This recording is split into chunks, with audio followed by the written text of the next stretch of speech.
You're listening to the Skylight Books podcast. We're an independent, general interest bookstore putting great reads in the hands of people in the Los Feliz neighborhood of Los Angeles. Hosted by resident Skylighters, we're here to bring you new and exciting author conversations, group reads, and bookseller chats. Happy listening. Hello, lovely listeners, and welcome back to the Skylight Books podcast. I'm your host, Natalie, and today we are so excited to welcome Adrian Shirk to talk about her new book, Heaven is a Place on Earth, Searching for an American Utopia, and she will be in conversation with Amanda Montell. Adrian Shirk is an essayist and memoirist. She's the author of Heaven is a Place on Earth, Searching for an American Utopia, as well as And Your Daughters Shall Prophesy, Stories from the Byways of American Women and Religion, named an NPR Best Book of 2017. Shirk was raised in Portland, Oregon, and has since lived in New York and Wyoming. She is a frequent contributor to Catapult, and her essays have appeared in The Atlantic and Atlas Obscura, among other publications. She teaches in Pratt Institute's BFA Creative Writing program and lives at the Mutual Aid Society in the Catskill Mountains. Amanda Montell is a writer, language scholar, and podcast host from Baltimore. She's the author of two critically acclaimed books, Cultish, The Language of Fanaticism, and Wordslut, A Feminist Guide to Taking Back the English Language. She is also the creator and co-host of the podcast Sounds Like a Cult.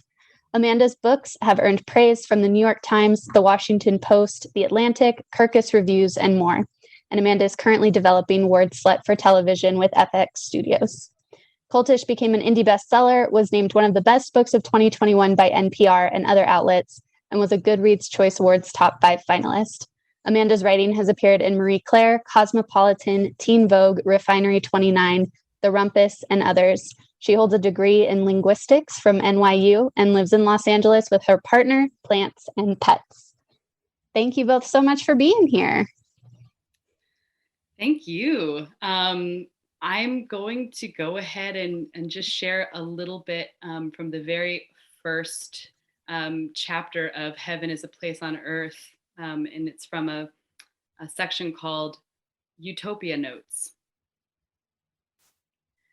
The pursuit of utopia is, at its heart, about our relationship with time.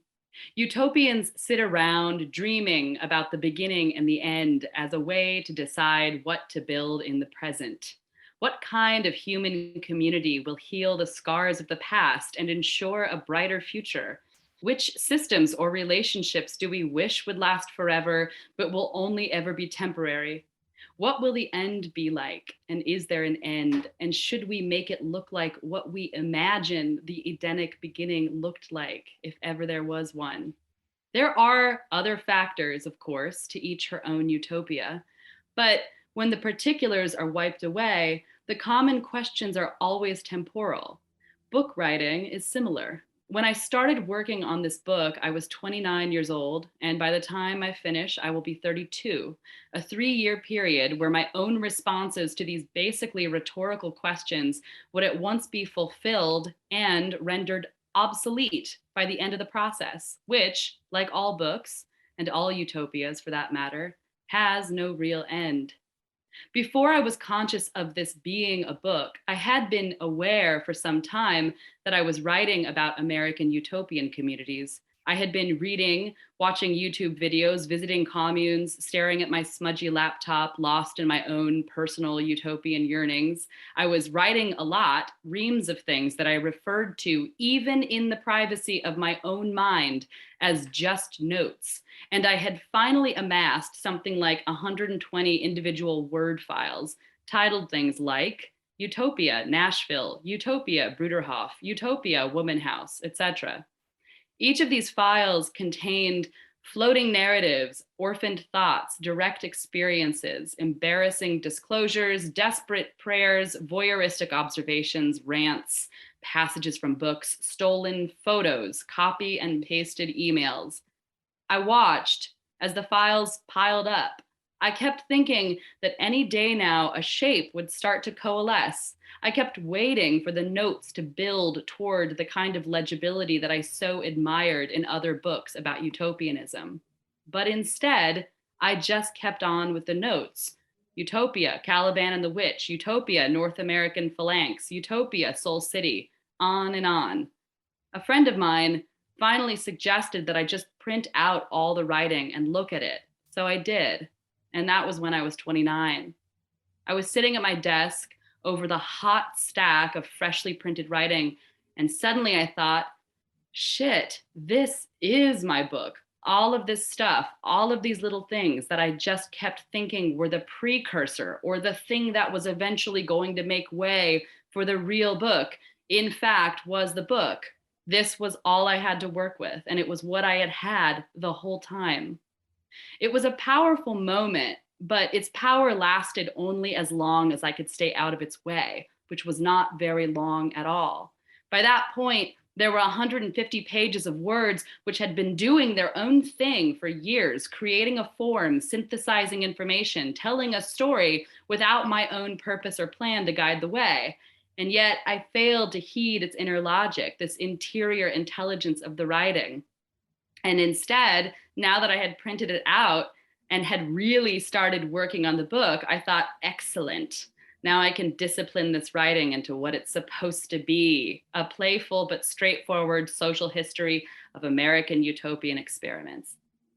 There's a funny parallel between this moment of writing a book about utopian experimentation and the act of utopian experimentation itself. If I had listened closely to my own words, the ones that I had already been writing, I might have known that sooner than later. A utopia is often only as good as its ability to be just out of reach, slightly beyond the understanding of its makers, eluding authorial intent. When a utopia becomes too self-conscious, too sure of itself and its aims, too top-down in its execution of a vision, it tends to teeter, to eat itself like an Ouroboros, collapse, terrorize, and become the butt of its own joke. Thank you. Shit. I feel really attacked and spoken to. Oh Likewise. Likewise in your work. Wow. I wonder if you want to try to start a physical manifestation of your utopia and your ideologies. I will buy a ticket and show up. Wow. Yeah. Wow. Relatable. I'm just processing through my own process, which regarding what I'm working on right now, which sounds very similar to your process with this book that you're putting out now. Yeah, so I'm just taking a moment to reckon with that. That's incredible. Yeah, I think a lot about just human beings' incredibly fraught relationship with time and the fact that we are like just miserably conscious of our ephemeralness, what's the suffix, of our transience. And so we do so many things to try to assume control over this fact and over our lives, knowing that like doom awaits us. And I feel like, our utopia of choice, right, is trying to get everything down in like the perfect way in the form of a book. And some people's way of asserting control is like forming a compound in the woods and trying to like come up with all of the answers and rituals that will satisfy this just like profound and unitchable itch. It's so fucking accurate. Is it okay to curse on this podcast? I assume absolutely. So. I feel like absolutely. Yeah, podcasts are not governed by FCC conventions. Yeah, that makes sense. Okay, yeah, sorry, I didn't even ask you a question. I just like pontificated at you for a second. Yeah, I would love to hear more about your process, actually. I mean, you articulated it like with a lot of specificity and beauty and vulnerability right there. But yeah, I would love to hear more about that push-pull of, having all of these thoughts that maybe like for so long you thought were really disparate or not the book itself, and then coming to realize like, oh, fuck, no, this is the book, and leaning into that what may have seemed like a lack of organization before. Like, what was that process like? And how did maybe the book become actualized in that process? I appreciate the question. And I have really similar questions. actually for you and the way that you write and structure your books. And I think for me, the way that actually ends up coalescing is time. It's like a very deeply temporal process, because I don't enter into books, this one being right about, a sort of a study of American utopian experimentation, and the first one being, again, a very idiosyncratic study of different American women prophets and mystics and like makers of religious movements. I don't come to those subjects as a scholar or a journalist. I come as a writer and a dilettante, and a kind of student of my own questions and whatever kind of materials or methodologies are available to me or being developed as I go.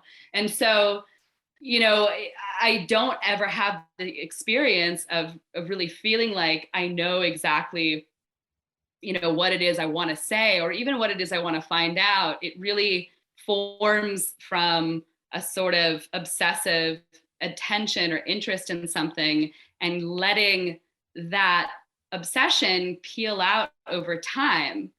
And it is literally in the accumulation of findings, and also the accumulation of just my own writing, which for me is very much so, a form of thinking. Like, there's a lot of thoughts I cannot even arrive at unless I'm writing, that there's actually something in that process that's very revelatory, but again, sort of over time. And so it often feels like this sort of wild experience of accumulation that requires kind of constantly returning to the mass of stuff and scrying and trying to divine in a way constantly, like, what are the rhythms, what are the echoes, what are the themes, what are the things that keep repeating, and then beginning to kind of build a structure or think about a structure from there. So that's sort of how that ends up looking and and feeling as a writing process. I think one of the tyrannies, and I don't know if you feel this way at all, especially because of your own, background as a linguist, and also just like thinking, through thinking through different disciplines, like your discipline as like a writer, and then your, discipline in your academic experiences. But the tyranny of writing nonfiction is that there's this assumption that you're trying to say something, right? Unlike, so novels and collections of poetry, have the ability to be read as something kind of all in and of itself, right? It's not, they're not delivering a single idea. And while nonfiction is obviously deeply idea driven, there is this way that, there's an aspect of it for me always that has in some ways like nothing to do with wanting to deliver a single idea. In fact, the act of writing is sort of the process of like learning or discovering something myself. And I'm always really interested in capturing that, including that. And I think in some ways I end up betraying the convention of nonfiction, which is that like, it is often the case that while you, reader, may have sat down thinking that I had something to say, what happened is you actually just kind of sat down with me for a while to kind of pick up wherever I was at in my, in my inquiry But I love that. But that's the thing, is like, I aspire to write a kind of nonfiction that almost feels like fiction. whether that be because the storytelling is fast paced, or because it feels really voicey, or because I'm just like inviting a reader along for a ride that I myself don't even feel like I'm piloting,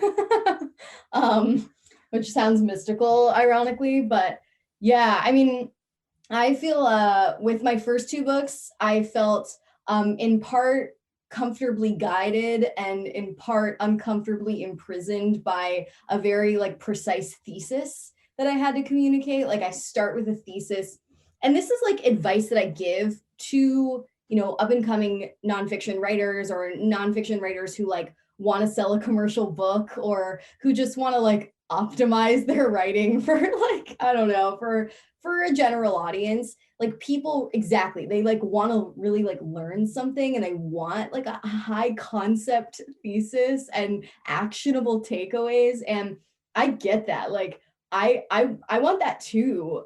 Or at least I did before I started writing this way. And so yeah, with my first two books, I sat down and I came up with either a thesis or like a conjecture. Because with Word Slut, my first book, that my mission was very clear cut. It was like, I need to communicate the field of feminist sociolinguistics to a mass audience.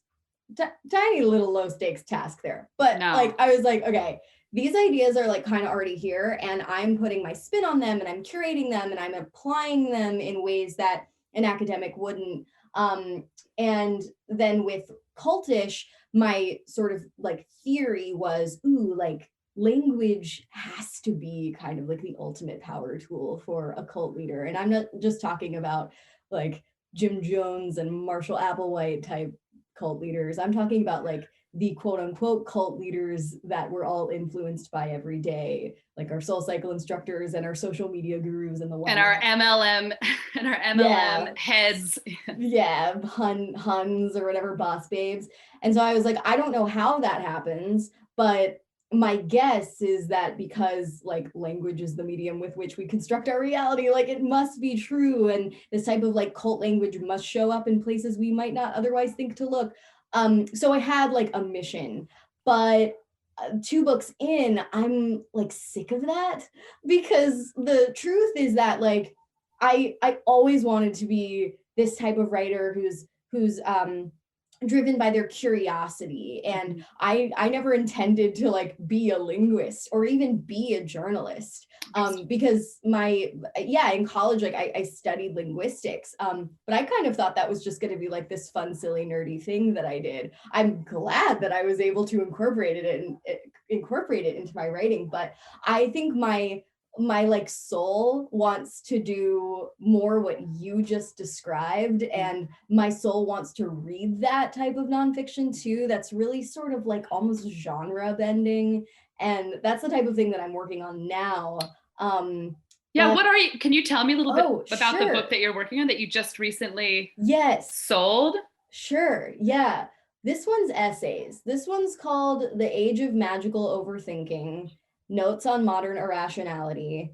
And every chapter of the book, I just said I feel imprisoned by a thesis, but I do like to at least have a motif. Each chapter in this book is dedicated to a different cognitive bias or theory of magical thinking or type of irrationality, from the sunk cost fallacy to the halo effect to the IKEA effect. You know, there are like hundreds and hundreds of cognitive biases that have been described, and I picked my most interesting ones, or the ones that are most interesting to me. They're not mine. They belong to us all. And I explore them, like how they show up in the age of information, as it's called, and sort of reckon with how they manifest in society, and how they sometimes hurt us and cause conflict, but also how they're kind of fundamentally beautiful as well, and how like we as human beings are necessarily delusional, and how we can kind of, I don't know, make the most of it. Clearly my elevator pitch is not down pat. It will be in 2 years. I'm loving this Odyssey elevator pitch. And perhaps it captures in some way, the style or like the aesthetic of the desired, inquiry, or like Yeah. the modality. Totally.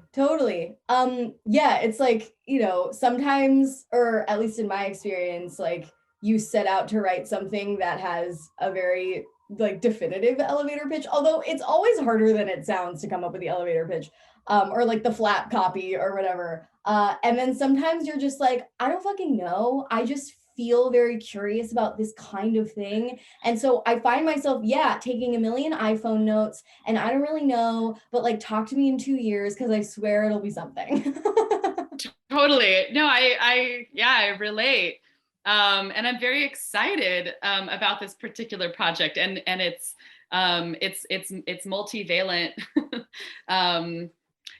It's multivalent look at this very like fundamental aspect of our daily lives, which I think actually is also, very much what cultish does as well, even in as much as you experience that, or writing that as very thesis driven, or conjecture driven. There is this sort of wonderful associative quality where we are kind of constantly, being given some tools and ideas, but then like being invited to like apply them to this this wide array, of arenas in our lives, some of which we might read in the book, and think like, oh, that's not me, that's this particular cult, or this particular religion, or this particular group. But then at any moment we might be invited in the pages of that book to actually a much more benign or familiar setting or context to which we totally belong. And we're being invited to kind of imagine that we're subject to the same, even in that context, the same questions, or the same the same benchmark, or the same rubric to consider. The same vocabulary. The same vocabulary. Yeah. Well, okay. So I'm curious about how you think about utopia, and of course, like how you think about Americans' relationship to utopia. I obviously think a lot about our relationship to cultishness, as I like to say, rather than cultishness, which pervades all kinds of spaces. But like, how do you conceive of like Americans' relationship to things like perfection and aspiration, and why do you think our culture in particular finds itself having this very, very consistent relationship with the attempt at utopia? Yeah, I mean, I think there's a couple of different, I think there's many different reasons. One that feels sort of like low-hanging fruit, but which feels worth, beginning with, is, that there's this way that the sort of idea or concept, or at least an idea, a historical idea, that the concept of the creation of such a nation as this was about this kind of renunciation of one's past, of one's of one's identity, of one's affiliation or belonging to some other nation, some other place, some other lineage. The people who were instrumental in creating and architecting that concept and that context were, of course, like the most privileged, the most privileged sort of like global citizens. So white European men, kind of sitting and looking out and deciding upon the principles upon which to create, as though from scratch, an entirely new existence based on this sort of renunciation, this autonomy. And so there's this idea that kind of haunts the edges of this particular society. And then there's also, this sort of like extremely grim, underbelly of what even allowed for that idea or that wish to exist, let alone its actionability, and at whose expense that wish was manifested, at whose lives and bodies that wish was manifested. And so it feels like all of that matters in regards to this question, because even in the ways that has this awful, again, kind of like haunted residue, there is nonetheless this way that like these ideas or this identity of being a part of a kind of like culture of refusal and renunciation persists, and the idea that one can be made new, one can be self-made, one can wrest oneself from a long lineage and erase the trail from whence they came, and become a kind of like entirely new being. This sort of like myth, or this idea that's possible, not just on an individual level but also corporately, is this very sort of fundamental idea that sort of lurks here in this really particular way, and so that's part of it, and then part of it too is also just this sort of like a modern culture formed around the idea of the free market. So the idea of just this, like endless possible innovation, endless possible growth, endless possible reversals or U-turns that one can make, which again is sort of like loaded with all kinds of lies and costs and human costs, but is just a part of this sort of like cultural muck that we're a part of. And so the idea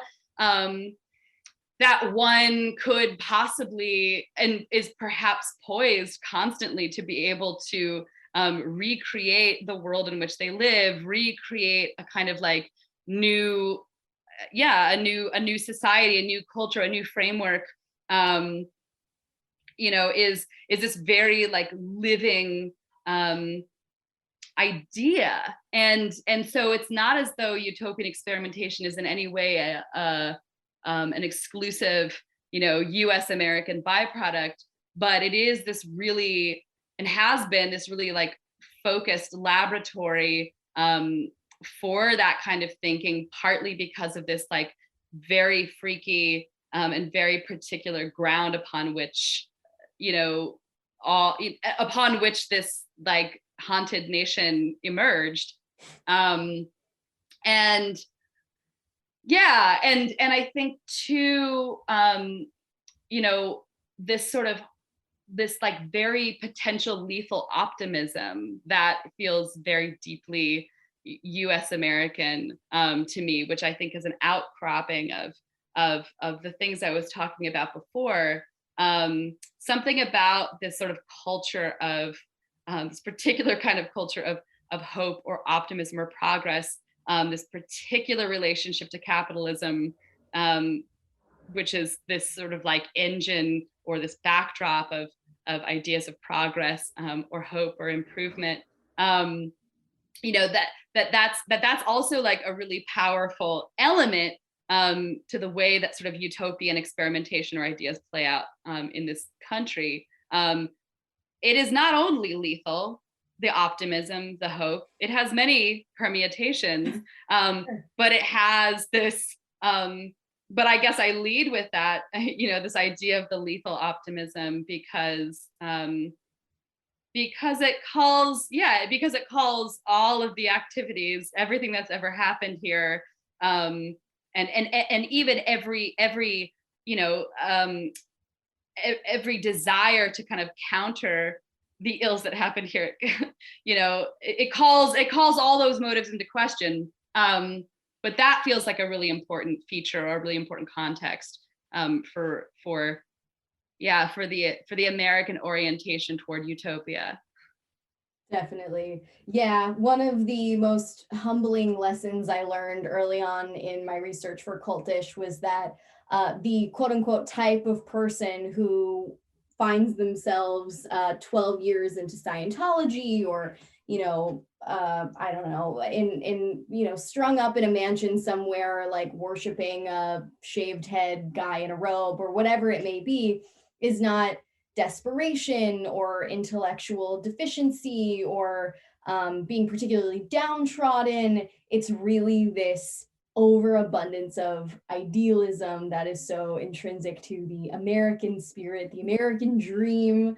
And I think it was funny because when I was writing the book and I would tell like my American friends that I was writing a book about cults, obviously their eyes lit up because there's this American fascination with cults, both the earnest and the voyeuristic. And when I would tell my European friends that I was writing a book about cults, they were just like, why? Like, what? Who cares? That is so interesting. That is so, that as a lived experience, as an anecdote, as anecdotal evidence of as market research, of like two different kinds of responses. Why do you think that is? Why do you think that's so stark? Yeah, I mean, I think like, well, I can go to the etymology. So, the word cult has taken a very specific trajectory in American English. The earliest iterations of this word had a pretty innocuous meaning. Centuries ago, it just meant offerings to win over the gods, homage to divinity. And then over the years, cult came to describe just a churchly classification, like a religion or a sect. And in French, the word cult still, like, I don't fucking speak French, but the word cult there, the equivalent, still means sect. It doesn't have this really sinister connotation. It didn't take on those darker undertones in American English until the 20th century, when the emergence of so many groups we now might think of as cults, like, I don't know, Jews for Jesus and Scientology and the Church of Aphrodite, and just like all the groups that came up during that time, a time that some scholars call the Fourth Great Awakening. That sort of spooked old school conservatives and Christians. And so then cults came to be associated with like heretics and quacks and con artists. But then and mass suicides. Well, not until the Manson murders and then the Jonestown massacre and the media coverage of those events, which, I mean, particularly Jonestown, was unprecedented and has not been repeated since, thankfully. Those events and the media coverage of them put cults on the map as something that all Americans should know about and that we should all fear. But then, of course, in the 70s, as soon as cults became scary, they also became cool. And that's why we have words like cult classic and cult followed. And now the word cult can apply to anything, depending on the context, from QAnon to Glossier. So it really reflects our very fraught cultural relationship to ideas of community and spirituality and identity and meaning and, all these things that your book talks about, that my book talks about. And wow, long-winded answer, but I think it's interesting that this sort of toxic positivity that has in some ways contributed to a lot of American progress has also contributed to a lot of existential suffering here. and material loss and despair. I would love to hear about how you incorporate more research-based writings with the personal. Like, what is your personal relationship to utopia, for those who dare not to know? And how do you approach like incorporating the personal with the more journalistic or the more like curiosity forward? I love the phrase curiosity forward as a mode. Yes. I wish I could give an answer that sounds less sort of like improvised and idiosyncratic than this. But the reality is that I use and rely on autobiographical narrative as a primary medium in a lot of work that I do and have been doing for a long time. It is sort of the material that I begin with. And it's not that I use actual specific narratives or sort of arcs that I decide upon in advance from my own life, but literally sort of the experience of writing from, reporting from the present in the first person is sort of my MO, and not just as a not just as a tool, but also like as an aesthetic experience. And so the reason that matters is because what it allows and what it sort of makes possible or forces is that whatever the material or the subject is that I'm actually interested in and performing research about is something that is deeply personal, or is issuing from a place that is deeply personal, which I think is true for anyone writing or about a particular subject or researching obsessively about a particular subject. There's some kind of personal context. It becomes really easy and immediate for me to be able to kind of reveal that in text, because my orientation is to actually sort of play my hand pretty quickly and sort of work from the space of the personal context and extend into the sort of bigger picture from there. It is often not a choice I make in advance.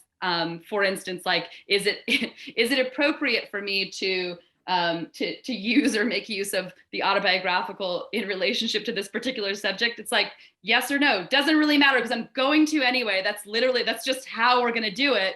And the appropriateness or the utility of the relationship between those things will just have to be made sense of as I go.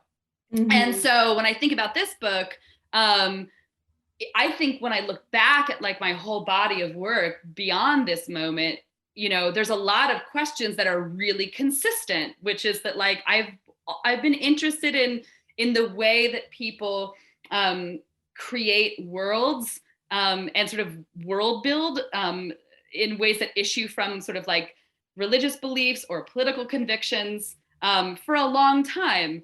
And I've been interested in what the sort of like results or catastrophes or fruits are of those different experiments. I've been interested in that in a variety of different contexts, as a part of like urban and architectural history, as a part of religious history and feminist history, and as a part of, again, sort of somewhat self-identified lineages of utopians, of communities of people who really believed or really wanted to create kind of a new context or a new world from which to live, that in, however foolhardy, might have the ability to kind of improve or deepen the meaning of their lives and the lives of as many people as they could extend it to. And so, there are these questions, I think, that have been with me, and these interests that have been with me for a long time, and they sort of express themselves at different points with these different subjects. This particular book, I think emerged or became something that I really needed to write because at a moment when I think my own life felt extremely unmanageable and unsustainable.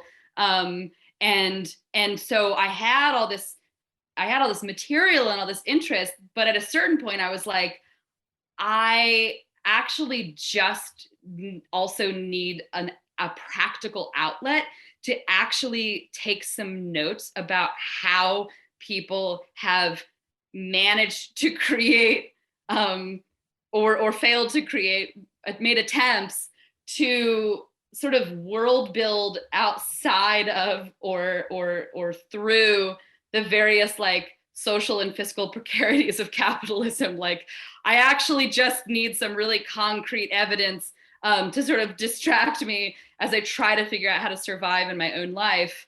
And so in a really immediate way, I think the personal elements of the writing and the research became very intimately related. And then I would say, in in a simpler way, the way that I actually end up blending those things is that a lot of my research is really embodied. I like to go places. I like to visit people. I like to be on the ground and actually be a part of or inside of how something is operating. I like to talk to people. I like to go to historical sites where things happened once and actually have a sort of tactile experience with that space and kind of like imagine or I guess use a combination of sort of imagination and like sensory experience to map, you know, some of what I know or what I'm learning onto a really, you know, localized setting. So I like to touch things. I like to smell things. I like to actually sort of think about, yeah, the embodied experiences of these particular sites. So there actually is, in a way, in my own research process, often a really interactive element. Yeah. Oh, cool. Well, I'm going to ask you one more question. It's a two-parter. What was your favorite in-person research experience you had, your favorite story or, you know, unexpected interaction? And do you have any of those old iPhone notes still on your phone? And could you read us one? I would love to. My favorite experience, I have so many. I think one that immediately comes to mind is wow. Okay. One that immediately comes to mind is I really wanted to go to two sites in North Carolina. I wanted to go to Soul City, which was the site of this Black-led city, but it was a multiracial but Black-led city in the 1970s in North Carolina, about an hour outside of Raleigh. That had this like actually really extensive, beautiful life and tons of civic and government support, and then was pretty elaborately dismantled by a wave of conservatism that it kind of suffered under in the 80s. And I wanted to see the community and visit the community that was still there. And I also wanted to go to Black Mountain College, which is on the other side of the state, which is currently owned by Boy Scouts. And so I knew I probably wouldn't be able to actually make my way onto the old campus, but there was an interpretive center in downtown Asheville. So I could go talk with some historians and curators there and see if I could make some relationships. And so I wanted to do both of these things, and I didn't do enough planning beforehand. And so I showed up in Soul City and ended up accidentally meeting the husband of the granddaughter of the founder of Soul City, and ended up kind of like being toured through the town and through all of these sort of like these remaining kind of monuments to what used to be there. And he shared a whole bunch about sort of this like horrible construction of this prison on land that was usurped from Soul City in the 90s. And it was like it was better than anything I could have ever planned. This experience of showing up, accidentally running into someone, and then kind of just being willing to sort of follow that moment to wherever it would take me, and actually getting this like really deep and intimate experience there. And then I ran my ass across the state to Asheville, big state, showed up at this interpretive center, made not nearly enough effort to contact anyone beforehand, got there. The interpretive center was closed that afternoon because it was Black Mountain Center's annual conference. So all the scholars of Black Mountain College in the entire country were gathered down the street, and so were the curators of this museum.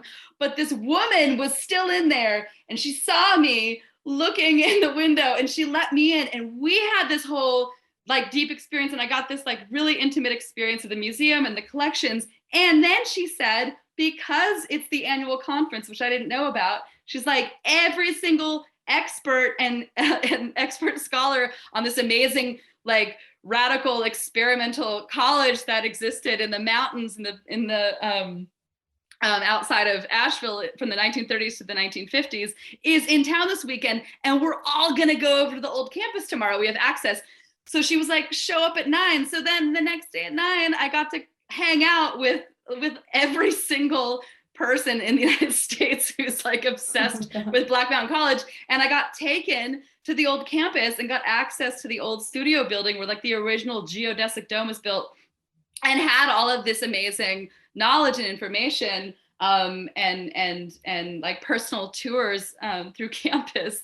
And what was amazing about that, why are these things interesting to me? Because these were two really, really compelling and important sites to me. And it reminded me, you know, though I had other field work experiences that were much more like elaborately planned, that there was this reminder that, you know, releasing, I guess, a little bit of control or expectation made possible a kind of depth of experience and encounter at each of these places, because it also released these places from needing to deliver something to me, needing or me, you know, my expectation that there was some kind of deliverable, that there was some one thing that I was going to find out, or some one person that I was going to schedule an interview with and who was going to kind of give me what I was looking for. And so those two experiences really, really stand out extensively, because, and they were also, what they also had in common is that they were these places that both didn't exist anymore and did. That like in real ways, that I was both engaging with a kind of like utopian experiment, you know, of the past, but I was also looking at like real, like living activity that was still continuing to happen in a very different form in both of these places. That's so interesting. Wow, you're very adventurous. I mean, so are you. I mean, it's interesting. I'm so sad that like I don't have more time, because I'm like, I actually feel like there's a lot that I really, you know, relate to in Cultish in terms of your own willingness to sort of like, you know, accidentally or on purpose to sort of, you know, talk to so many people from different communities, but like wind up inside of, you know, like the Church of Scientology HQ for an extended period with curiosity. Right, that's a story. Okay, yeah, right. I mean, there's a lot of that, you know, or your ability to kind of like, you know, track or notice people out in public or at parties or like in passing, and to be like, oh, yo, this person, this is one of the people, like this is a person who knows what I'm talking about. I live in LA, and like show up. You can't spit without, well, don't spit in COVID times. You can't throw a rock without hitting someone who's been in a cult of some kind. I know we have barely any time, but I do want to hear one iPhone note. Yeah. Here's almost verbatim. Yeah, this is verbatim, like a note that I took when I was driving back from like the New Jersey coastline back into New York City a number of years ago.